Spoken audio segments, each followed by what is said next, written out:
Welcome to AI Podcast. Today we'll discuss the most important current affairs from the Hindu 6 June 2026 edition with detailed analysis for UPSC aspirants. Do share your feedback in the comments. It motivates us to improve continuously. So jumping right in, today we're looking at what I can only describe as a bizarre set of contradictions. How is India simultaneously building a high-tech, four-layer smart wall in Tripura to keep people out, while its own Supreme Court has to step in to stop the deportation of 5 women from within its borders in Assam? Right. It really is a massive juxtaposition. Exactly. And, as you dive into the daily news, you're usually just hit with this disconnected barrage of information, like a headline about interest rates here, a diplomatic spat there, or a protest over a forest somewhere else. But our mission today with this massive stack of articles from the Hindu is to connect these dots for you. Because that's how you actually understand what's going on. Right.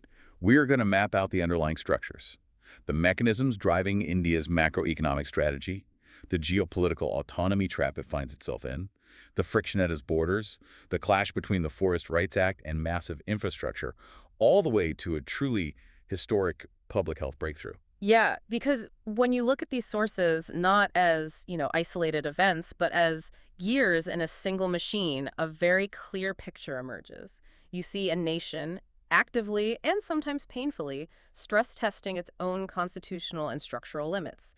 It's trying to balance rapid modernization with these deeply entrenched historical complexities. And to understand how a country navigates those limits, you really have to look at how it fuels the machine. Right, the economy. Absolutely. You can't understand the geopolitics without checking the wallet first. Right, so the provisional estimates for the 2025-26 GDP growth are out.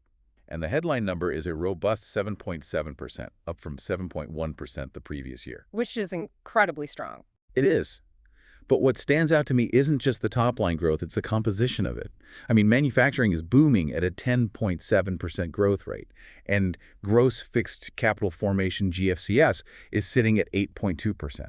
And that GFCF number is just a critical metric for anyone studying macroeconomic stability. Why is that exactly? Well, GFCF basically measures asset creation. So an 8.2% growth doesn't mean people are just out buying more smartphones or cars, because that would just be consumption, right? Oh, right. It means businesses are physically building factories, they're laying down heavy machinery, investing in long-term capacity. It is a structural bet on the future. Okay, but here's the paradox. The engine is clearly roaring at 7.7%. Yet the Reserve Bank of India is acting like they're driving on black ice. Yeah, they are being incredibly cautious. Exactly. RBI Governor Sanjay Malhotra and the Monetary Policy Committee unanimously kept the repo rate unchanged at 5.25% with a neutral stance.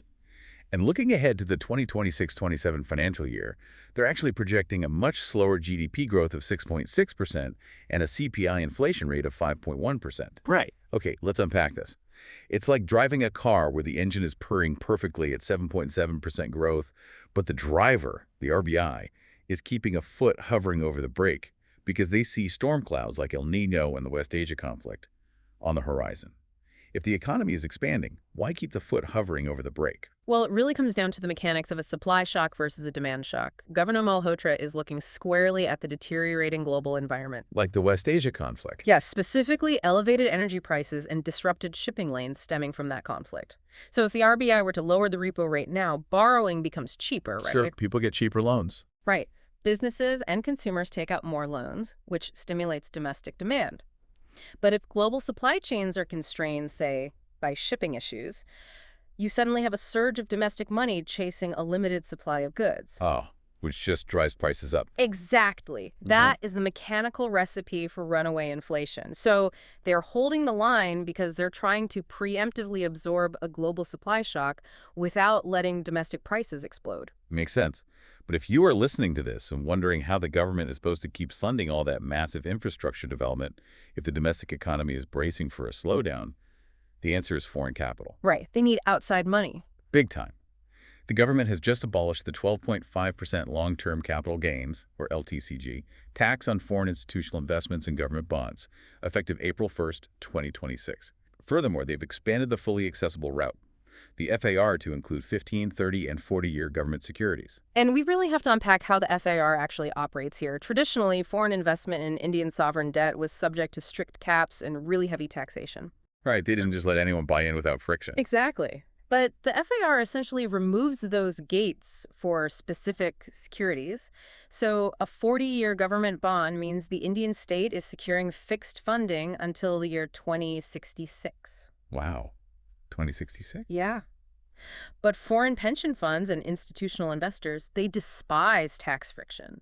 A 12.5% tax hit on their capital gains just ruins their yield models. So by dropping the tax, they're sweetening the pot. Precisely. By abolishing that tax specifically for these instruments, the government is mechanically offsetting the domestic slowdown. They are making Indian debt irresistible, ensuring a steady pipeline of U.S. dollars to finance the national deficit without relying solely on domestic banks. But, securing foreign capital for the next 40 years requires global investors to actually believe India will be highly stable for the next 40 years. Yeah, that's the big catch. And that brings us to the absolute geopolitical vice India is currently caught in. It's what foreign policy analysts and the sources are calling the autonomy trap. Let's look at the 3 points of the triangle: China, the U.S., and Russia. Right, the classic geopolitical balancing act. The premise of strategic autonomy is that India can maintain independent, beneficial relationships with all major powers without becoming a junior partner to any of them. But right now, the mechanics of that policy are causing all sides to apply maximum pressure simultaneously.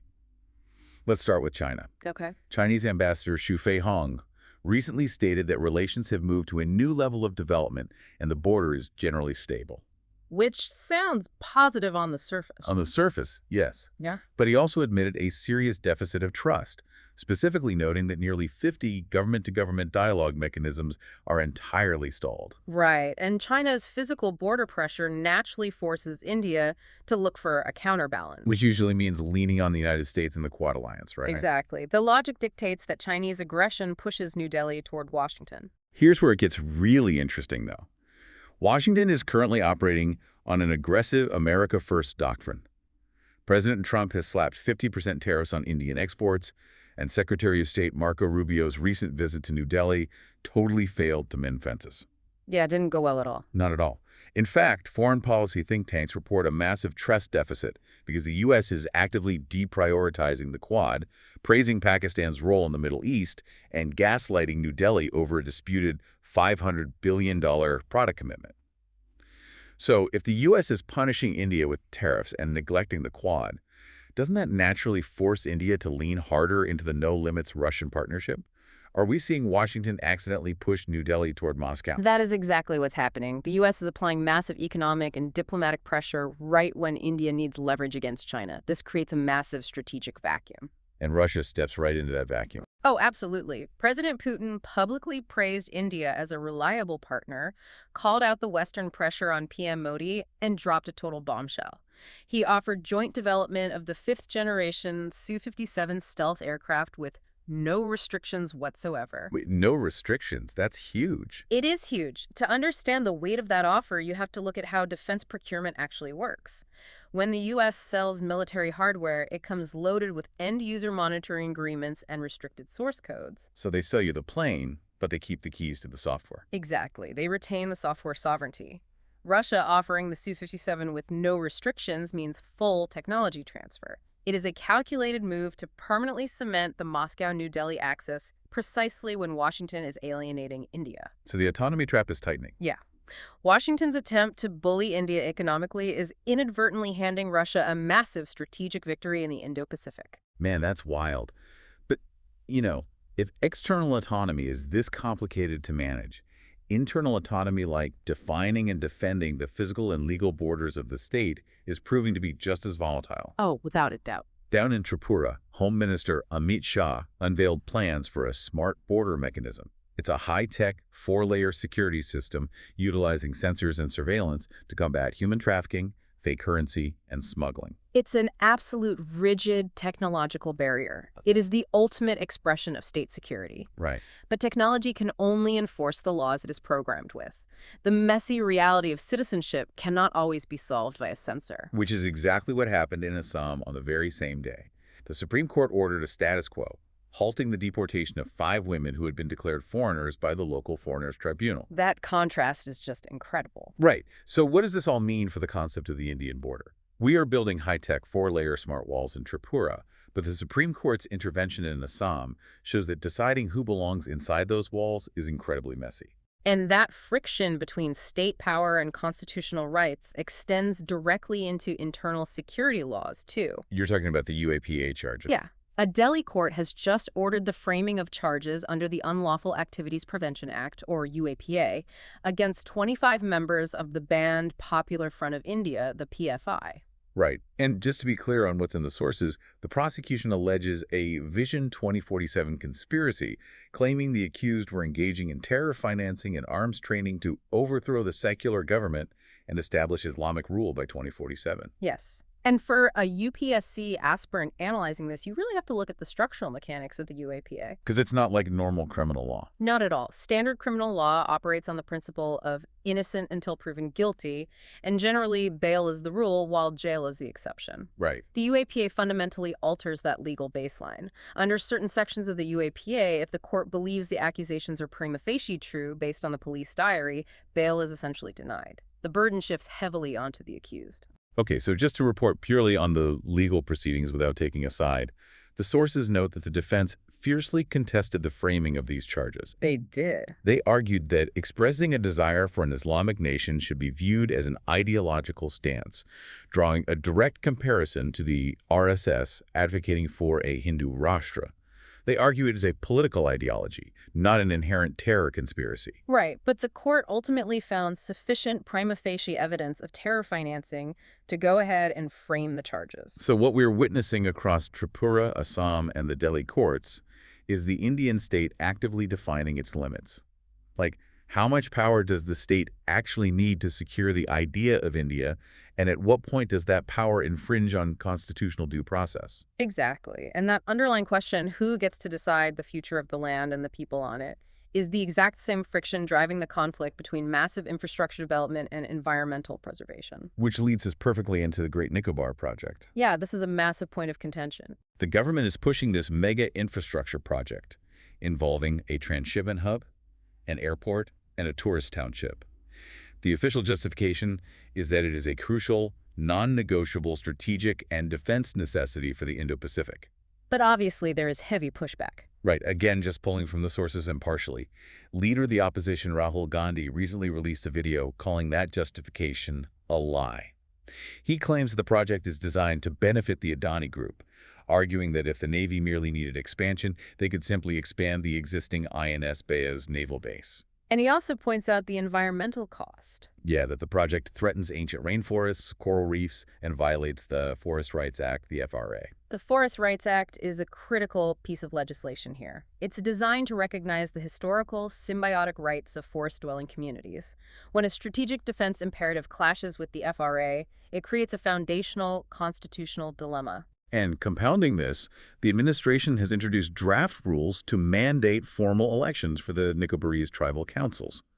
Which, sounds democratic on paper, right?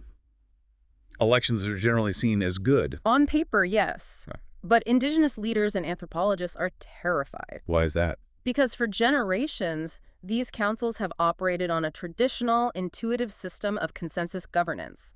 They fear that imposing formal ballot paper elections will bureaucratize and fracture their culture. Ah, nice. And the underlying suspicion among these indigenous leaders is that the formalization is a political mechanism. By replacing the traditional consensus with a majoritarian ballot system, it becomes much easier for external political parties to fund campaigns and install pro-development leaders. Leaders who will just rubber stamp the Great Nicobar Project and waive those very Forest Rights Act protections. Exactly. It highlights the extreme vulnerability of marginalized communities when their land overlaps with a national strategic priority.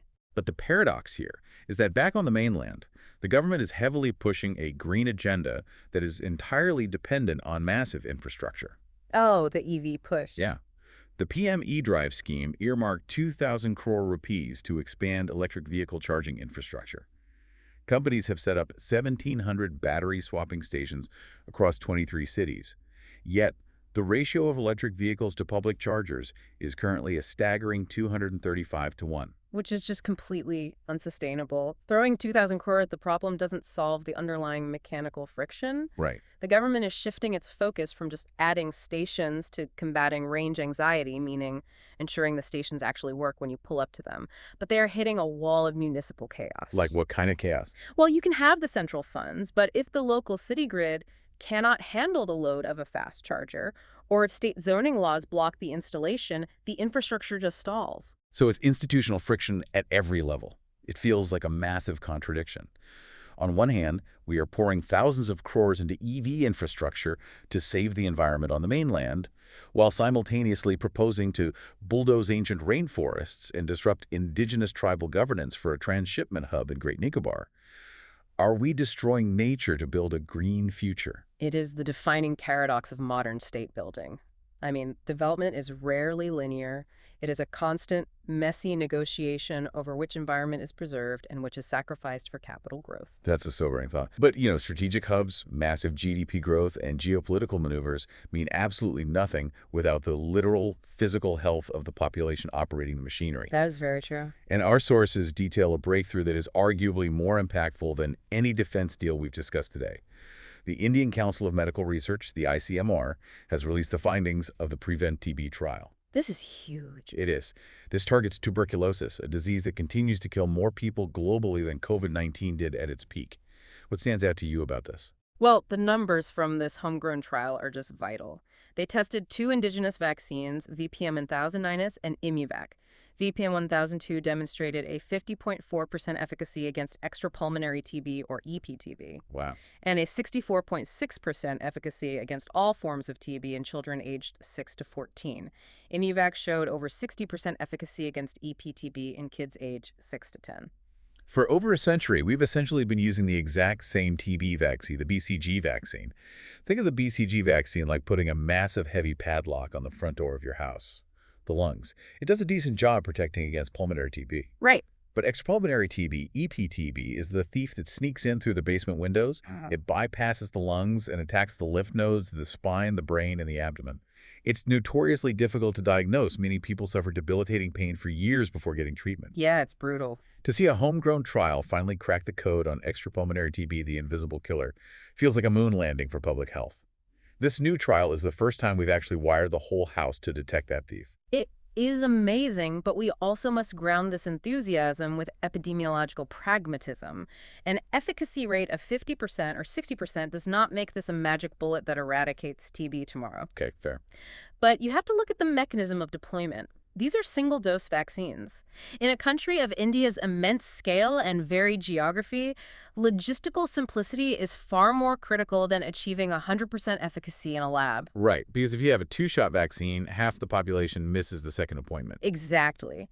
If you can integrate a moderately effective single-dose vaccine into the National Health Framework, specifically targeting that 6 to 14 school-age demographic, you drastically interrupt the chain of transmission at a population level. That makes total sense. You prevent the severe morbidity that bankrupts families who have to pay for years of complex EPTB treatments. So even at 50% efficacy, it is a massive, pragmatic leap forward in public health infrastructure. Well, we have covered an immense structural landscape today. We unpacked the mechanical reasons why the RBI is hovering over the brake despite a 7.7% GDP growth and how 40-year government bonds are shielding the deficit. Yeah, a lot of ground covered. We mapped out the autonomy trap, where U.S. tariffs are inadvertently pushing India toward unrestricted Russian stealth fighters. We explored the deep friction at the borders with Tripura's smart walls and Assam's Supreme Court interventions, and how the burden of proof in the UAPA defines the limits of state power. The legal complexities alone are staggering. Truly. And we navigated the clash between the Forest Rights Act and strategic defense in Great Nicobar, contrasted with the municipal friction of the mainland EV rollout. And finally, we looked at how a single-dose vaccine is wiring the house against the hidden thief of extrapulmonary TB. It is a profound amount of information, but it forces us to ask a larger, synthesizing question. Well, we are living in an era where the state utilizes artificial intelligence to run at the borders, navigates a complex autonomy trap to secure multi-billion-dollar stealth fighters, and leverages 40-year capital markets. Yeah. Yet our most profound victory this year might just be a homegrown, single-dose vaccine for a disease older than the pyramids.